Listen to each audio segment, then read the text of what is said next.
Hola, buenos días a todos quienes se están conectando en este instante. Pues a la profe Paola, hola, un saludo. Estamos esperando a una de las juradas, entonces pues ya esperamos iniciar en unos minuticos.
Listo, ya. De hecho, mire, si usted ahí está, si quiere ver, están viendo desde acá. Y el micrófono es este. Desde ahí está bien, si podemos, si lo escuchan. Buenos días. Buenos días. Nos encontramos hoy para realizar la sustentación pública de tesis de la maestría en comunicación y medios de Ana María Ardila Castro. El título de la tesis es Representaciones mediáticas del territorio universitario público desde la clandestinidad. El caso del Frente Estudiantil Clandestino de la Universidad Distrital Francisco José de Caldas en Instagram. El director de tesis es el profesor Óscar Antonio Caballero Rodríguez. Me permito leer el orden del día. Presentación de los jurados. Presentación del director. Presentación de la sustentación pública de la estudiante, quien tiene 30 minutos.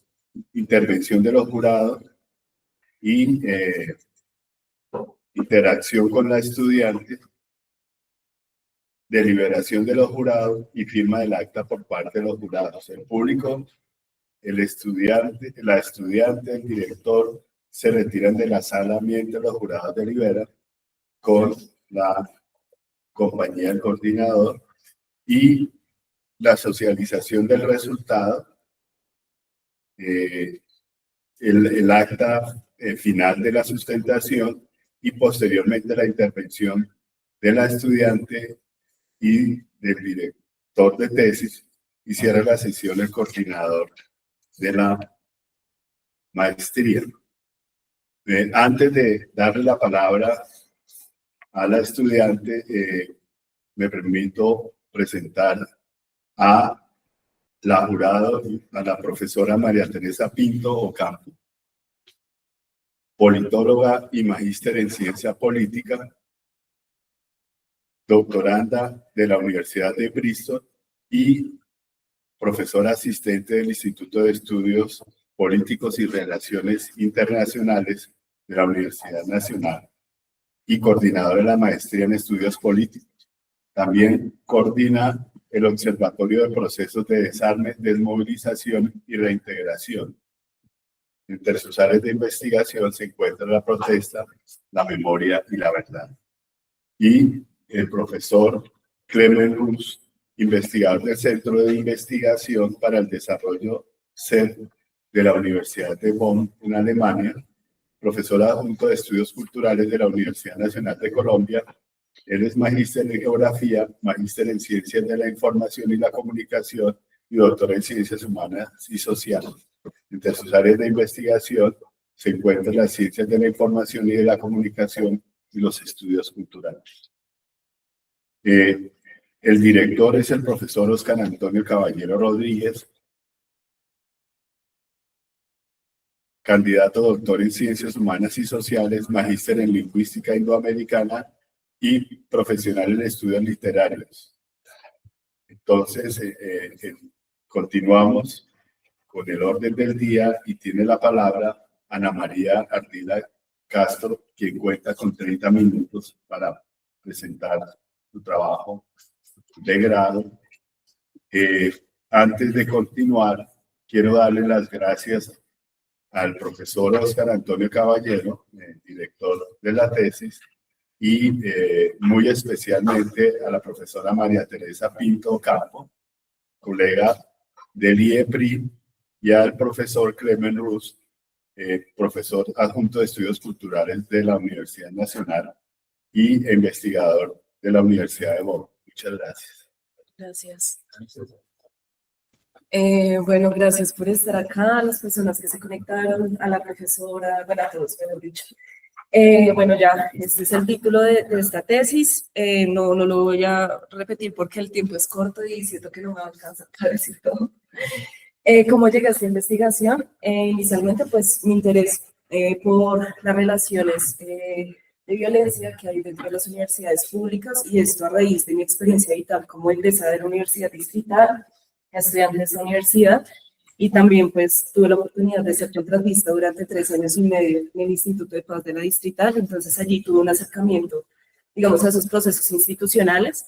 Inicialmente llegué aquí queriendo estudiar los procesos de consumo y expendio de sustancias psicoactivas dentro de las universidades, y de ahí que en uno de los seminarios de investigación nos solicitaron hacer un cuadro semántico a partir de una nota de prensa. La nota de prensa era acerca del tropel en la pedagógica, y allí habían unas entrevistas a estudiantes que decían que si bien habían estudiantes organizados que hacían parte de los tropeles también eran llevados a cabo por paramilitares y jíbaros. Entonces, ese hecho que, digamos, pudiese estar instrumentalizado el tropel me llamó la atención, a pesar de que yo nunca tuve pues una relación muy cercana a ese fenómeno, a pesar de que estuve en la Distrital. Y pues por esos días empecé a seguir una cuenta en Instagram que el usuario era @maca.b_ud, y era de un chico pues clandestinizado que publicaba cosas del tropel, de la actualidad o coyuntura de la universidad. Y como en ese momento estaba llevando a cabo un proyecto con unos estudiantes de la Facultad de Ciencias y Educación, para mí fue pues muy importante como seguir esos contenidos. Además que se me hacía muy raro que un capucho tuviera una cuenta de Instagram. Entonces, bueno, así llegué allí, y después de muchos trasegares y desvenires, también revisiones conceptuales, teóricas, pues llegué a la pregunta problema: ¿cómo representaron el territorio universitario público, su territorialidad y territorialización los miembros del Frente Estudiantil Clandestino de la Facultad de Ciencias de Educación de la Distrital a través de sus cuentas en Instagram? Y pues el objetivo general era pues indagar precisamente cómo habían generado estas representaciones por estos medios. Los objetivos específicos: interpretar las representaciones mediáticas del territorio universitario público construidas por el Frente Estudiantil Clandestino, considerando su vínculo con la historia de la Universidad Distrital y los procesos de resistencia estudiantil; analizar la construcción de territorialidad y territorialización de los integrantes del FEC a través de sus representaciones sobre la identidad de los espacios, las acciones directas y los modos de enunciación utilizados en sus interacciones en línea; y por último, reconocer los sentidos políticos y simbólicos atribuidos al territorio universitario público por los miembros del FEC en sus publicaciones en Instagram en el contexto de la violencia política y la clandestinidad de las universidades públicas colombianas. Básicamente, inicio a acercarme en esto por la anomalía de la democracia colombiana, que es estudiada por Francisco Gutiérrez, que básicamente es que somos, sí, la democracia más estable de América Latina, cumplimos con los digamos, las reglas de juego formales para determinar una democracia, pero a su vez ha existido violencia exterminadora a lo largo del tiempo de manera ininterrumpida y con cifras aún mayores que en casos o en contextos de dictaduras. Esto relacionado con el discurso público dominante y el discurso oculto que plantea Scott. El discurso público dominante es como el autorretrato de la élite, lo que se muestra, lo que legitima el poder.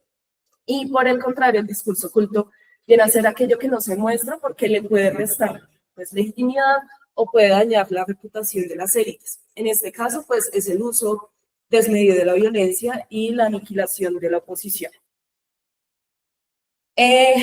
Este autor pues hace como todo un recorrido, no voy a detenerme en cada uno de los periodos, pero sí me parece importante en primer lugar reconocer la influencia de Estados Unidos en las políticas exterminadoras dentro de Colombia, pero también reconocer que en Colombia ha habido una contrainsurgencia nativa, ¿sí? En 1950 hubo como un manual escrito por Roger Tinker para, digamos, poner la contrainsurgencia como un proyecto, una política de seguridad, pero nosotros desde los 20 ya teníamos esa aversión hacia el comunismo y pues a partir también de que las élites reconocen en los grupos subalternos y en las organizaciones sociales y populares una amenaza a sus intereses económicos. Eso se va a mantener a lo largo del tiempo, vamos a encontrar leyes como la ley heroica que prohíbe la libre asociación, la libre expresión, también después con el Estatuto de Seguridad de los 70, y pues digamos van a suceder distintos eventos, entre los más importantes la masacre de las bananeras, que dejó más de 1.000 asesinatos según informes de Estados Unidos, también el genocidio de la Unión Patriótica, que dejó más de 4.000 personas asesinadas, más de 1.000 personas desaparecidas, más de 2.000 personas exiliadas. Todo esto por hacer parte de, o tener ciertas militancias, tener ciertas formas de pensar, y pues también otro punto que va a estar así transversal es la exclusión política. Y por eso mismo, pues la radicalización de ciertos repertorios de acción y de organización. Pues digamos que el caso más reciente de uso de violencia exterminadora lo vivimos en el estallido social. Y pues es importante reconocer que a pesar de que este gobierno tuvo dentro de sus propósitos hacer una reforma estructural a la policía, esa reforma fue cosmética, ¿sí? Y el SMAT, pues a la final tiene los mismos repertorios para contener la protesta social. Y pues igual, aún así, considero que este gobierno ha representado un desafío simbólico y eso se ve reflejado en que ha habido marchas y contramarchas y que en el espacio público se está disputando el poder de otras formas, al menos no hay una represión tan directa. En todo este contexto, las luchas universitarias se han llevado a cabo, uno, por el acceso a la educación, que hasta 1930 pues era pues, restringida a las élites, ¿sí? Y pues esta formación estuvo limitada también por la acción de la Iglesia, ya con la reforma de Córdoba que busca la autonomía universitaria en las universidades, pues como latinoamericanas se gesta como un movimiento. Allí pues empieza a haber también organizaciones gremiales, pero la represión va en aumento, ¿sí? A medida que los estudiantes y las juventudes intentan salir de esos esquemas, pues también la violencia represiva que se ejerce sobre ellos es cada vez mayor, ¿no? Pues en junio de 1929 asesinan a Gonzalo Bravo, el primer estudiante caído de la historia del movimiento estudiantil, y a partir de allí, pues en Colombia empieza a crecer la industria y asimismo la cobertura universitaria pues necesita crecer, pero pues eso se hace sin planeación, sin recursos, también con la generación de, digamos, programas relacionados con el ICETEX, por ejemplo, que no potencian la educación superior pública, sino que de algún otro modo traslada esos recursos a universidades privadas. Y pues esto, digamos, uno de los hitos, la masacre de 1954, durante el gobierno de Rojas Pinilla, de un corte anticomunista, pues allí también se empiezan a generar unas fracturas de la relación del movimiento estudiantil con la fuerza pública. y a partir de allí pues una radicalización que viene por la composición estudiantil, personas que vienen de clases populares, el trabajo de línea de masas que desarrollan partidos de izquierda, la influencia revolucionaria de varios hitos en Latinoamérica, la desfinanciación y la creciente privatización. En el gobierno de Alberto Lleras Camargo se prohíbe la organización gremial estudiantil y eso también va a generar como también unas dificultades de organización. Ya los estudiantes van a tener que estar más ligados a los grupos estudiantiles, pero que están enmarcados en los partidos políticos. La persecución contra estudiantes, trabajadores y docentes va a continuar, también va a ser transversal a lo largo de estas décadas. La incursión paramilitar desde los 80, también la acción de las Fuerzas Armadas, por ejemplo, en el caso del 16 de mayo del 84 aquí en la Nacional, que entraron con ráfagas. Hasta el momento no hay digamos, una cifra exacta de las personas que murieron en esa intervención. Y pues la mercantilización de la educación superior, que pues tristemente es como un fenómeno global, en el cual pues cada vez se va desubstancializando más el objetivo de la educación. ¿Cuáles fueron las implicaciones de esa violencia? Pues considero que fueron 5 para los estudiantes. 1, desarticularse el movimiento estudiantil para salvaguardar sus vidas. 2, participar en protestas de manera pacífica e intentar intervenir en la política universitaria. 3, optar por insertarse a las filas de la guerrilla o de las guerrillas que estaban naciendo desde estas épocas. Añadir beligerancia a los repertorios de acción, que vendría a ser como la línea que venimos a trabajar hoy. Y la 5, pues militar en procesos populares, pero también manteniendo cierta clandestinidad, porque igual ser líder social, pues sabemos que pues tristemente es como ya implica un riesgo para la vida per se. Estas son algunas cifras, no me voy a detener mucho, pero sí, pues ver que efectivamente los estudiantes de universidades públicas han estado en la mira de la violencia exterminadora. ¿Y esto por qué? Porque el juvenicidio se ha puesto como un rasgo político de exterminio. Entonces, esto ha definido cuáles cuerpos son susceptibles a la violencia exterminadora, cuáles cuerpos pueden ser desaparecidos, torturados, asesinados, exiliados. El tratamiento de la protesta y la movilización social de la universidad pública ha sido de carácter militar y pues en una lógica del enemigo interno. El tercero, debido a que el estudiantado ha apoyado luchas diversas, pues eso también lo ha puesto como blanco de la violencia exterminadora. Y pues el papel de los medios de comunicación en la construcción de representaciones acerca del estudiantado, pues también ha influenciado para que se legitime la violencia contra estas personas.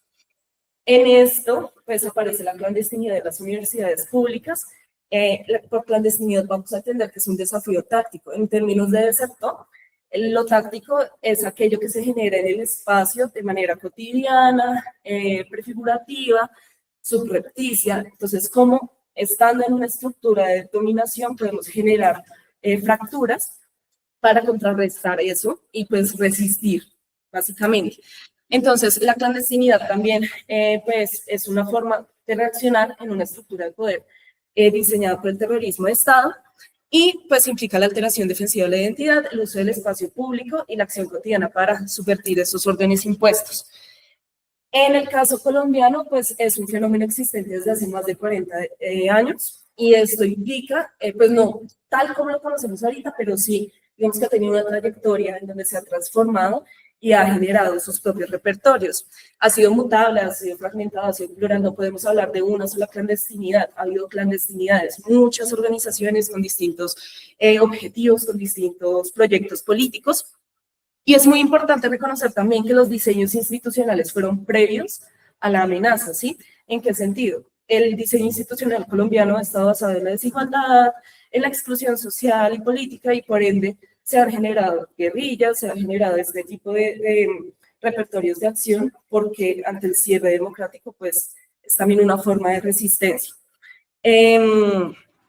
Y pues las representaciones sobre estos grupos sí que son absolutamente estigmatizantes, no, y pues obviamente desde los medios de comunicación corporativos. La Universidad Distrital es la Universidad Popular de Bogotá, creada en el 50 para brindar educación técnica, tecnológica y superior a las clases trabajadoras y populares de la ciudad, pero se creó en el papel. Tampoco hubo planeación, tampoco hubo presupuesto y la Universidad Distrital ha estado en crisis de manera permanente desde sus inicios. Eso que ha generado que también la comunidad estudiantil ha sido la que más ha empujado a que la universidad siga existiendo, a que siga generando profesionales también, pues, abocados al trabajo con poblaciones y demás. Pero pues esto en contextos de mucha corrupción, desviación de recursos, y eso ha estado desde el inicio de la universidad. O sea, no es un tema reciente de hace 10 años, de hace 15, no. Y eso pues es lo que también genera este tipo de acciones, porque a pesar de que ha habido avances y demás, ayer por ejemplo veía que se encontraron que se perdieron 20.000 millones. ¿Sí? Entonces, la Universidad Distrital continúa siendo pues una de las universidades más afectadas por la corrupción en el país. A pesar de que varios estudiantes de la Distrital han sido víctimas del conflicto armado, no hay una memoria estudiantil sobre eso. De ahí que pues a quienes estén escuchando o quienes quisieran pues continuar ese proceso, pues esa hay una tarea que tenemos como estudiantes y egresados de la Distrital. Y pues los grupos clandestinos no solamente han estado en coyunturas muy específicas, sino que también han, por ejemplo, criticado el expendio de sustancias psicoactivas dentro de la universidad. Rápidamente, de toda esta parte conceptual y teórica, yo considero que los grupos clandestinos pueden estar clasificados en estos tres. Si vemos un grupo clandestino X que no tiene aparentemente ningún objetivo, sino que aparece, hace un tropel y ya, estamos hablando de un comportamiento social, ¿sí? Es esporádico, es rápido, grupos muy pequeños, por lo general llevados por la indignación. Pero con el caso del Frente Estudiantil Clandestino hablamos de acción colectiva. ¿Por qué? Porque hay un conjunto de personas que tienen unos intereses comunes, un alto grado de identificación, un sentido de pertenencia, actúan de manera situada y en un sistema político determinado. ¿Cuál es la diferencia con el movimiento social? Que también es una acción colectiva. Que el movimiento social necesariamente debe tener solidaridades, desarrollar un conflicto y como quebrar el sistema desde dentro, tener relación con diferentes actores sociales y además de eso tener una permanencia estable, ¿sí? Considero que la clandestinidad universitaria también puede denominarse desde ahí, pero desde la idea de redes de movimiento, ¿sí? Redes de movimiento planteadas por Melucci. En este momento vivimos como en una sociedad red que está determinada por unos flujos digitales, ¿sí? De información, de bienes simbólicos, y eso genera una interconexión y una interdependencia permanente. No solamente se disputa las condiciones materiales de existencia, sino también el acceso al conocimiento y la subversión de códigos dominantes. De ahí que también pues, estén basados, digamos, en el caso de los movimientos alteractivistas, una política prefigurativa del aquí y el ahora, de la acción en el espacio, y pues hay una relación entre acción colectiva y acción conectiva, ¿sí? En este caso, pues la acción conectiva nos va a permitir en los movimientos alteractivistas mostrar, visibilizar, generar solidaridades, expresar sus razones, sus motivaciones. Y en este sentido, ya ahorita sigo con lo de redes de movimiento, pero rápidamente los repertorios de acción. La motivación surge de unos objetivos comunes. A partir de ahí hay unas acciones y a partir de ahí se generan las solidaridades. Y cada sociedad cuenta con sus repertorios de acción. Entonces, de ahí que no sea algo raro que en Colombia se haya desarrollado tanto la clandestinidad de universidades públicas, porque ha sido un contexto altamente represivo, ¿sí? Y la acción colectiva puede ser contenciosa o violenta, que es la más antigua de todas. Es decir, tampoco es que las acciones violentas sean nuevas y se están perdiendo los valores, no, sino que realmente ha estado presente a lo largo de la historia, pues porque el mismo sistema reduce las posibilidades de acción y muchas veces deja la violencia como la única salida. La convencional o consensuada, que son, digamos, las grandes marchas que son muy costosas porque requieren mucha organización, y la disruptiva, que es, por ejemplo, detener el flujo de una calle, por ejemplo, o generar distintas acciones performativas. A partir de símbolos y significados se genera un marco para la acción colectiva, y si un marco funciona se vuelve un marco maestro. Entonces, si durante 40 años ha estado presente la clandestinidad, pues eso me hace pensar que se convirtió en un marco maestro.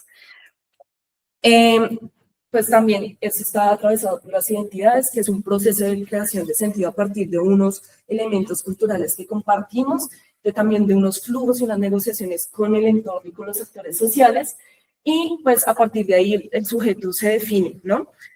A partir de sus expectativas, límites y demás, y la identidad colectiva refuerza la identidad individual.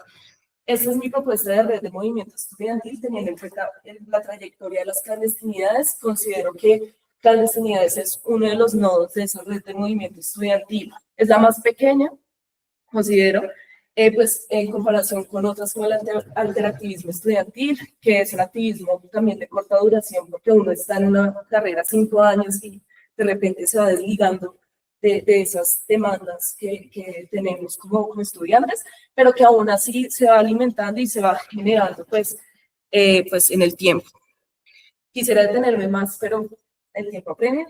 Ya en cuanto a la geografía anarquista, a este tema llegué gracias a la profesora Paula Castañeda, y es, pues básicamente el anarquismo es un proyecto moral y es un discurso ético sobre la práctica revolucionaria, basado en valores como la ayuda mutua, la solidaridad, la autonomía, y eso pues se vuelve casi pues, una forma de vida, ¿no? Hay muchas corrientes de anarquismo, ¿sí? En este caso del FEC, vamos a encontrar que es anarquismo insurreccionalista, y pues en la geografía anarquista lo que se busca es estudiar esas relaciones socioespaciales que también están, digamos, pues mediadas por relaciones de poder, por relaciones económicas, y de ahí que se hace como un enfoque en lo que pasa localmente. Y pues nada, esos vínculos, solidaridades y afinidades que se articulan buscan la transformación radical de la sociedad. El espacio público, entonces, es un lugar de disputa constante. Allí es donde están esas tensiones entre ricos y pobres, en donde se disputan los derechos espaciales, en donde se disputan todo tipo de digamos, solicitudes. ¿Debería ser democrático? Sí. En la democracia radical que propone Springer, sería un foro social abierto, pero como no estamos en una democracia radical, pues básicamente está asignado por la violencia. Ahí hay que diferenciar violencia desde arriba y violencia desde abajo. Entonces, ¿quién es el que determina qué es violento y qué no? ¿No? La violencia es legítima cuando se ejerce contra el poder ilegítimo. Entonces, la violencia de arriba busca dominar, mientras que la violencia desde abajo busca resistir y busca también expresar desde la inconformidad, desde el resentimiento, en un sistema absolutamente desigual. Y allí que, bueno, el territorio, estoy pasando muy rápido, pero el territorio es básicamente un espacio que está cargado con una serie de significados, que tiene unas dimensiones simbólicas, identitarias, también es una forma de organización y comportamiento y también una herramienta política. La territorialidad, por su parte, está relacionada con lo que uno genera con el espacio, ¿sí? Lo que uno siente por el espacio, las identidades individuales, la memoria colectiva, lo que se hace allí, ¿no? Y la territorialización son prácticas que buscan disputar el poder en esos espacios. Entonces, está marcada por trayectorias políticas, culturales, y la frontera es como su herramienta principal. Entonces, los grupos clandestinos son colectividades que crean mapas de agravios. Los mapas de agravios guardan como todas esas tensiones y prácticas, y pues a partir de la acción en el aquí y en el ahora, con prevalencia de acciones violentas y no violentas, y pues a partir de intervenciones en la vida cotidiana. Como las universidades han estado marcadas por la violencia, tienen una serie de identidades, memorias, símbolos y demás, pues hablamos de territorio público universitario, y la frontera pública universitaria pues viene a ser este espacio liminal en donde hay una serie de tensiones entre actores civiles, estatales y paraestatales. Entonces, pues la comunicación básicamente media esas relaciones del poder. Y es a partir de allí como a partir de discursos se legitima el poder, a partir del consentimiento social sobre las significaciones sociales y la autocomunicación de masas, que es esa comunicación de muchos a muchos, pues ha permitido que la gente genere sus propias comunicaciones, sus propios mensajes y también decida qué consumir y qué no. Hay que admitir, estamos en unos flujos que son, pues están manipulados, pero aún así hay unas resistencias. El contrapoder también se ejerce desde allí, y esto pues a partir de la cultura popular. También se puede ver porque la cultura popular guarda nuestras memorias de resistencia. Y también como consumidores y receptores podemos generar agenciamiento sobre eso. Tomar eso, transformarlo, generar otras ideas que vienen a ser como las mediaciones.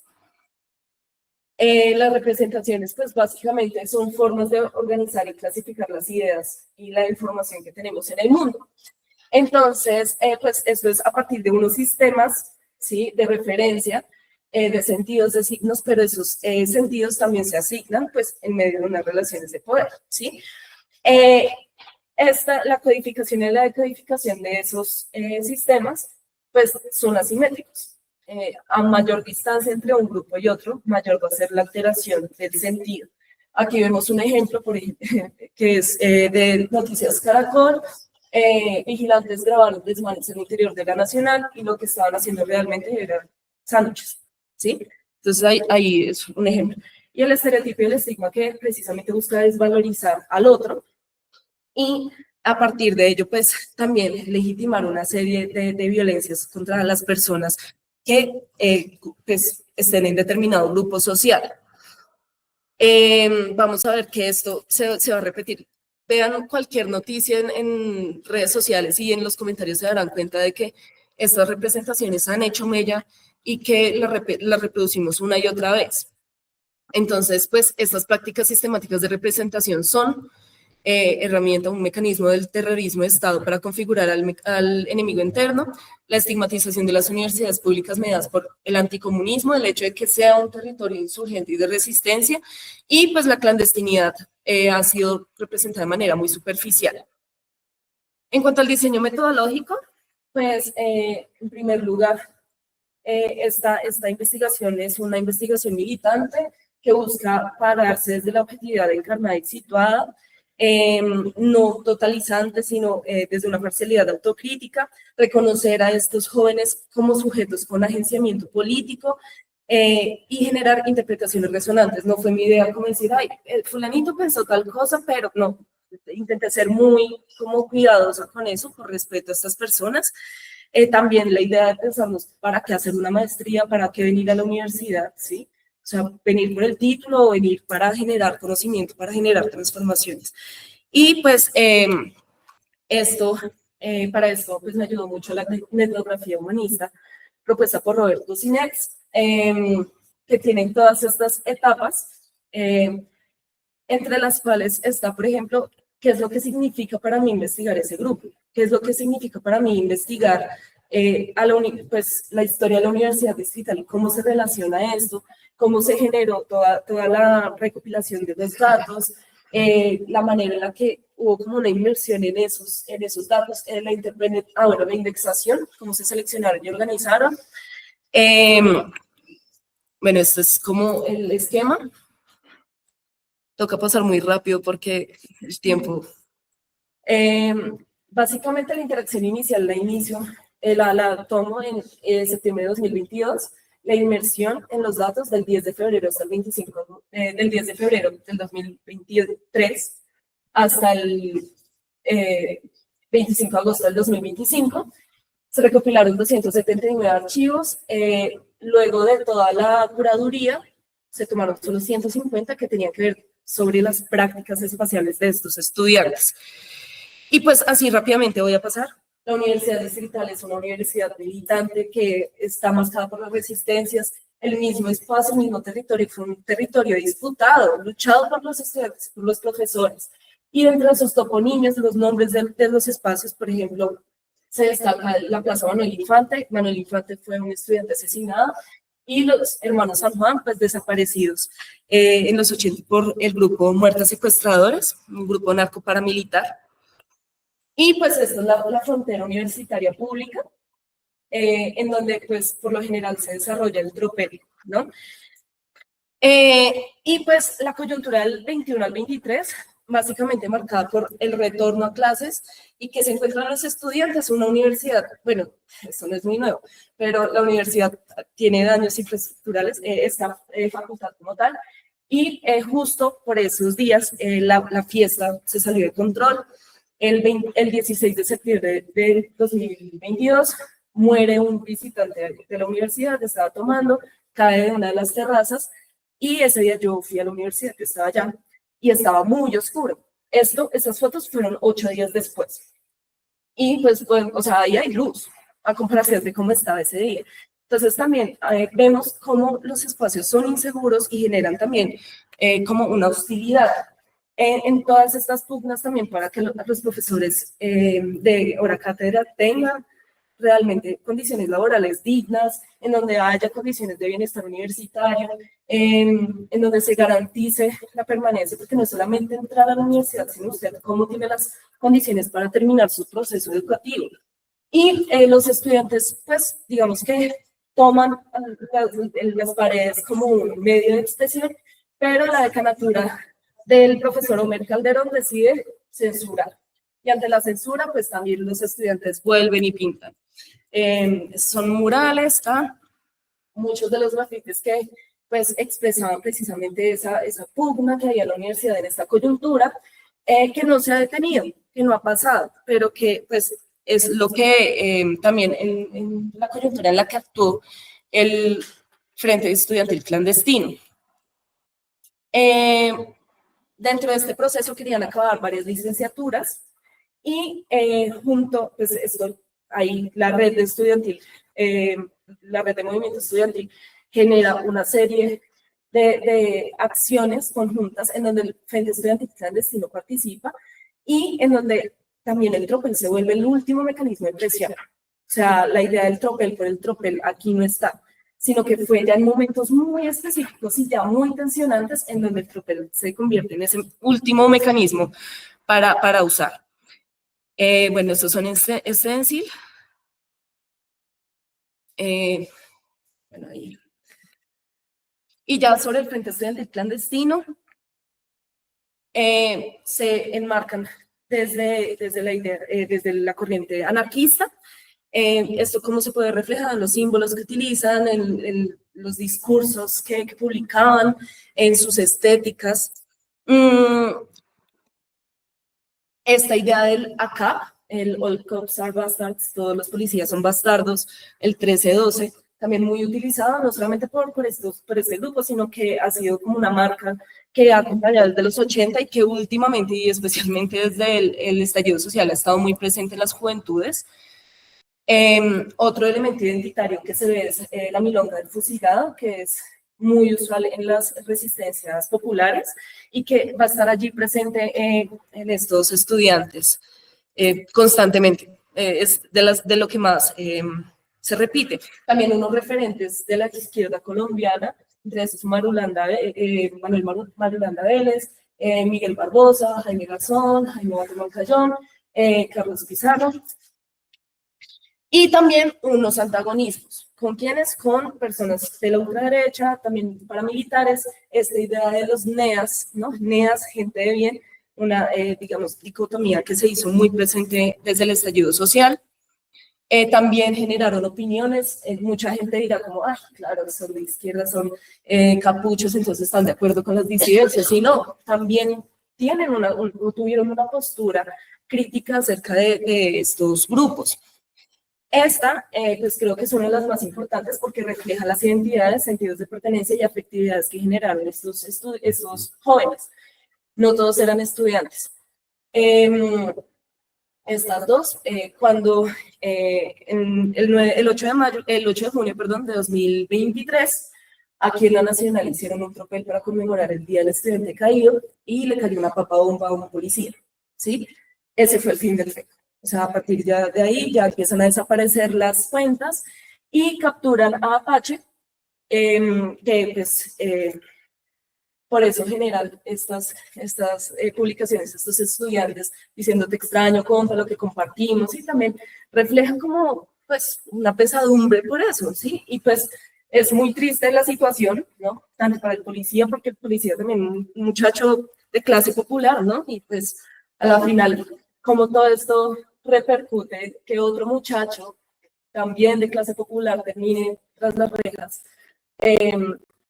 Y bueno, aquí pues el abrazo, se repite mucho la palabra amor, familia, amor por la universidad, amor por el pueblo, Entonces, esto va a demarcar mucho la acción de estas personas.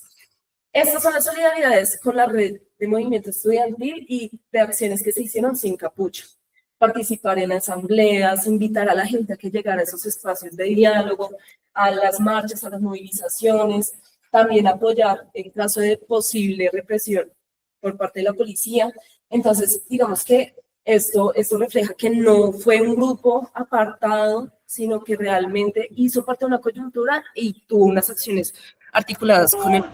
¡No se está gritando! ¡Ni sueldo! ¡El que sigue entero! ¡Y sepan que solo muero si ustedes van aflojando! Porque el que murió peleando vive en cada compañero.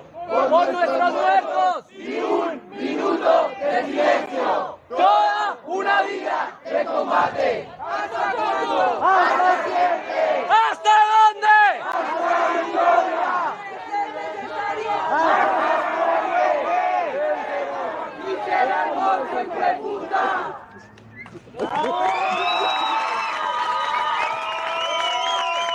¡Amigo Capucha! ¡Gracias por tu lucha! ¡Amigo Capucha! ¡Gracias por tu lucha! Listo, otras solidaridades con personas que también ven en la clandestinidad una forma de acción. En el caso de Chafu fue un joven que tuvo una lesión ocular aquí en la Nacional de Tropel. Y pues como que él también publicaba pues entre eso como grupo clandestino al que le tengas más respeto, FEC. Y aquí también el camarada, otro joven, también le preguntaban sobre dos y pues plantea que el Frente Estudiantil Clandestino tiene unas formas de acción que realmente van más allá de lo convencional. Esta imagen, este collage, reúne la idea de territorialidad desde donde la tomé, desde imágenes que reflejaran la identidad y el sentido de pertenencia de los estudiantes, pero que no implicaran una acción sobre el espacio, ¿sí? De ahí que vamos a ver que ellos publicaron fotos de las condiciones de la universidad, techos rotos, caídos, goteras, ¿sí? Pero también la vista desde la Macarena, que para los que somos de la Macarena, Juan, Aleja, me corroborarán, pues la relación con el espacio es muy distinta, ¿no? Como el hecho de ver la ciudad desde ese punto. Y también, pues, como se cuestiona acerca de la calidad educativa con estas condiciones. Esta ya es de territorialización, acciones prácticas que se dan en el espacio. En primer lugar, el marcar a partir del grafiti, ¿sí? De hacerse visible en el espacio por medio de la intervención gráfica. Activemos más. Y esta fue una acción que considero una acción no violenta, ¿sí? En donde ellos pintan este mural, pero antes de eso tienen una intervención discursiva con los estudiantes, hacen un canelazo, una olla, comparten, ¿sí? Y pues realizan esta intervención artística. Dentro de las acciones no violentas también están este tipo de acciones, por ejemplo, para conmemorar a las víctimas del 9 de septiembre de 2020, de la masacre de Bogotá y Soacha. Esto pues es lo que les comentaba, cuando ya pasó todo lo del policía, que se cierran los grupos y demás, pues yo creo que eran personas de ese mismo grupo, no tengo certeza, pero pues por su discurso y demás, creo que sí lo eran, e hicieron una intervención teatral y performativa, ahí sobre la tercera. Y pues este grafiti.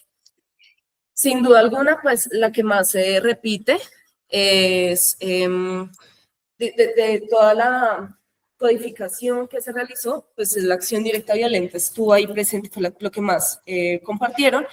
Y me parece importante pues, que veamos cómo ellos conciben la capucha y el tropel, que es para ganar visibilidad, para llamar la atención, para afectar la normalidad, o sea, sí hay un objetivo allí para eso, y pues en la medida en que no haya una respuesta a esas demandas, pues van a seguir sucediendo estas cosas.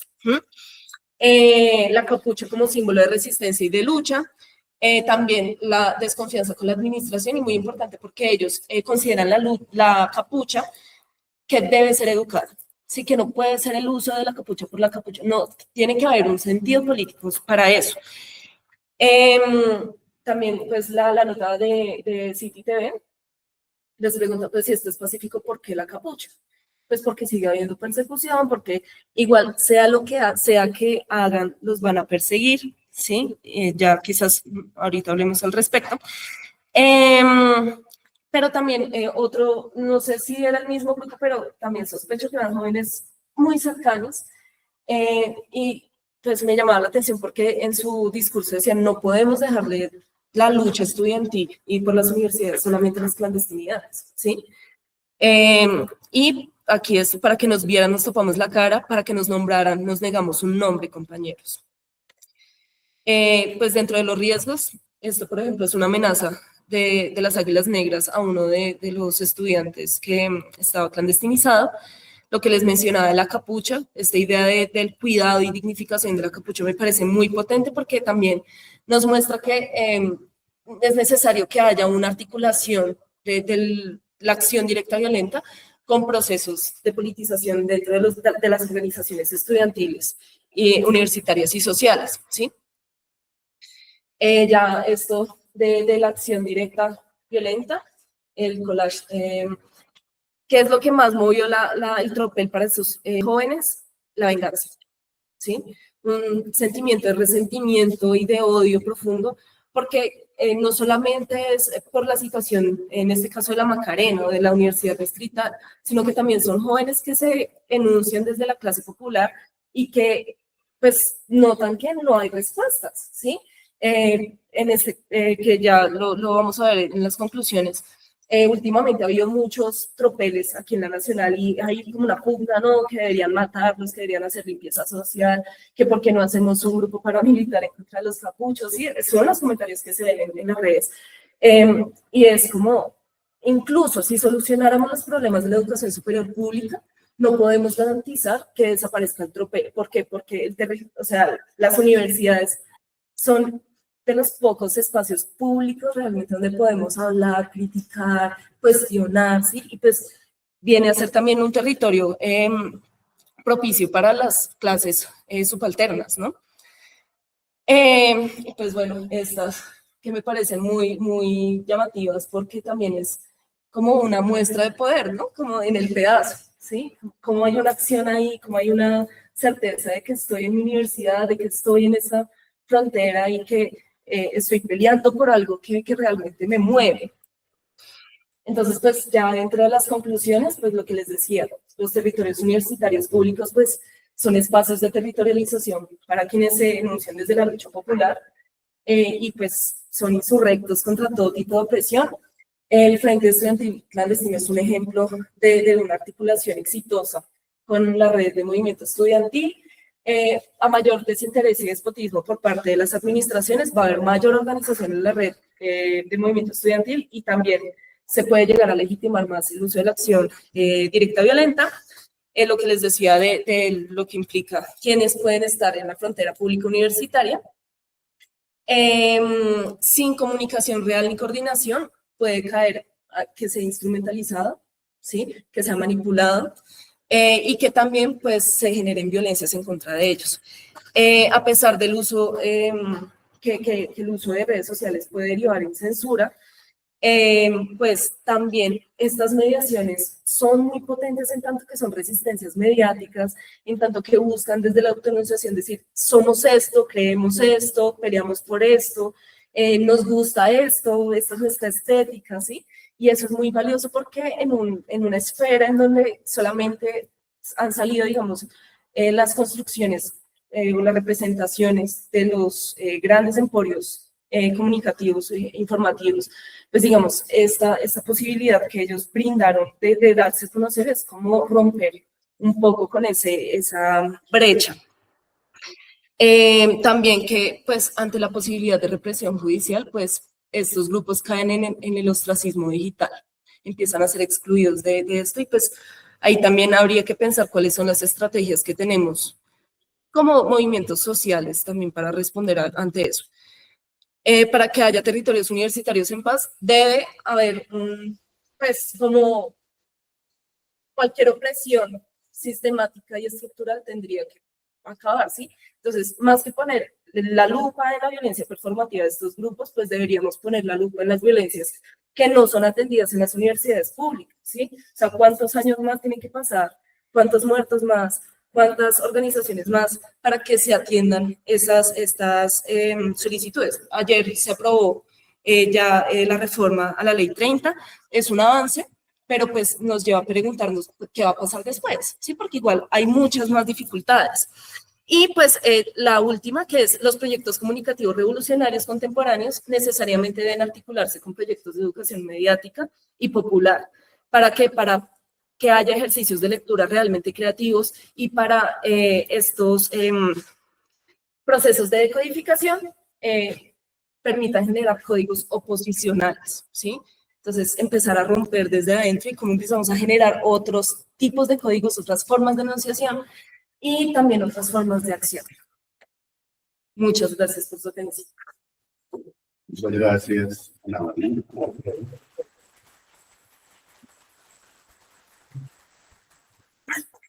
Ahora le cedo la palabra a la profesora María Teresa Pinto Capo para iniciar las preguntas, la presentación de la María aquí en la casa. Pues yo inicio agradeciéndoles la invitación a leer el texto. Creo que además la exposición creo que da cuenta de eso, de lo riguroso, lo juicioso, lo interesante que es el trabajo. Entonces, de verdad, muchas gracias. Yo voy a hacer como la presentación que hago. En parte, ¿me abrió más para allá? ¿Me pueden confirmar si están escuchando a la profe? Sí, no muy bien, pero sí, se escucha. Gracias. Profesora. Entonces, yo quería estar clandestina, pero no.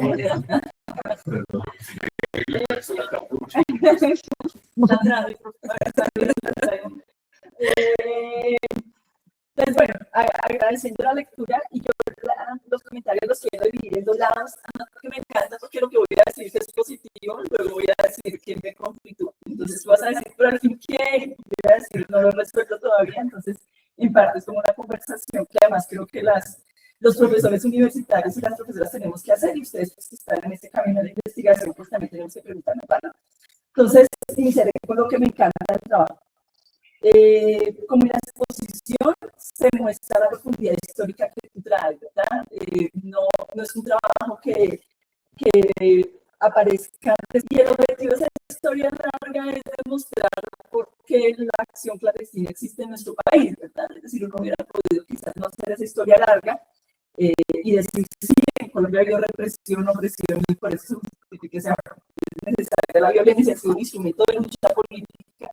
Pero efectivamente tú traes esta profundidad histórica para mostrar eso y para que tenga más conciencia y tenga más coherencia analítica de lo que tú más adelante propones. Para también eso me parece muy valiosa el trabajo. Por el otro lado, creo que uno de los grandes elementos del texto es la complejidad analítica. Y nuevamente aparece allí, traes varios conceptos, traes de movimientos sociales, desde distintas entradas, traes el tema de la geografía anarquista que a mí me encanta, traes el tema pues, de las comunicaciones, de las redes, es decir, realmente allí hay una entrada conceptual que no renuncia a un solo lente, sino que trata de integrar varios conceptos, varias reflexiones que creo que enriquecen mucho el trabajo que tú realizas. Eso es otro elemento que creo que es muy, muy valioso. El tema, personalmente, a mí me parece maravilloso. Yo sí creo que el tema de las violencias en nuestras universidades es un tema de conversación desde los cafés hasta analítico y creo que no lo hemos resuelto y no lo vamos a resolver. Y en ese sentido creo que aportar a esto, a la comprensión, al análisis, a la sistematización, creo que es muy, muy pertinente, ¿verdad? Y ahorita diré un poco más de eso. Eso me parece a mí también muy, muy valioso, el trabajo que escogiste. Sí, me alegro que me hayas trabajado el tema del narcotráfico, porque ese tema tiene que ser muy duro. Sí, de la corrupción y de la persecución, no me imagino cómo es decir, no me imagino la economía que se mueve, más porque ya no hablamos de microtráfico, sino que nuestras universidades son un punto de tráfico de grandes campos, entonces no me imagino que hubiera sido. Es un tema muy interesante también, pero creo que porque finalmente te decidiste, creo que es muy, muy valioso y creo que tu trabajo pues apunta a esto que seguiremos discutiendo. De otras cosas, porque efectivamente hay una lectura muy simple de los y las académicos que interpretan esto como que sí, como que son los estudiantes o gente ahí echando piedra y ya, el tropel no logra comprenderse en el sentido propio que la gente le da al asunto, y eso creo que es un gran error y no nos permite la comprensión del asunto y en aquellos que estamos interesadas en no solamente en comprenderlo, sino en aportar a su solución, comillas, pues no lo podemos hacer porque no logramos comprenderlo. Entonces yo creo que el tema realmente es muy interesante. Y en ese sentido, no solamente el tema es interesante, sino el manejo que tú le das al texto y en la parte final de tu trabajo, la presentación ya más detallada de este caso específico realmente es muy juicioso, ¿verdad? Es decir, entonces, es un trabajo que se nota en la presentación, es un ejercicio muy sistemático de análisis del Instagram de este grupo, el hecho de que sea una investigación militante de ninguna manera va en contravía de la rigurosidad, del compromiso, del trabajo. Y hay algo que a mí me encanta que tú dices, que ve aquí, y es que en términos de la metodología y de la parte analítica que están de la mano, los collages son muy bellos, ¿verdad? Y lo traes nuevamente aquí, es decir, el collage es tanto una herramienta para que nosotros y nosotras podamos comprender lo que tú quieres proponer, pero es también una herramienta analítica misma, es decir, tiene ese lugar de la parte metodológica y la parte analítica, y a mí eso me parece súper valioso. Pues creo que sí, creo que hay un aporte tuyo a la comprensión de esto, pero como tú dices, pues el Instagram pues son redes de imágenes, entonces es muy, muy interesante. Y alguien podría pensar que es al azar la escogencia de las fotos, pero efectivamente pues hay un ejercicio muy riguroso, detallado de parte tuya, de la selección de las imágenes que más representan eso que tú quieres elaborar y decir. Entonces, a mí eso me gusta mucho también. Y finalmente, el otro elemento que me parece a mí muy pertinente, y aquí en la exposición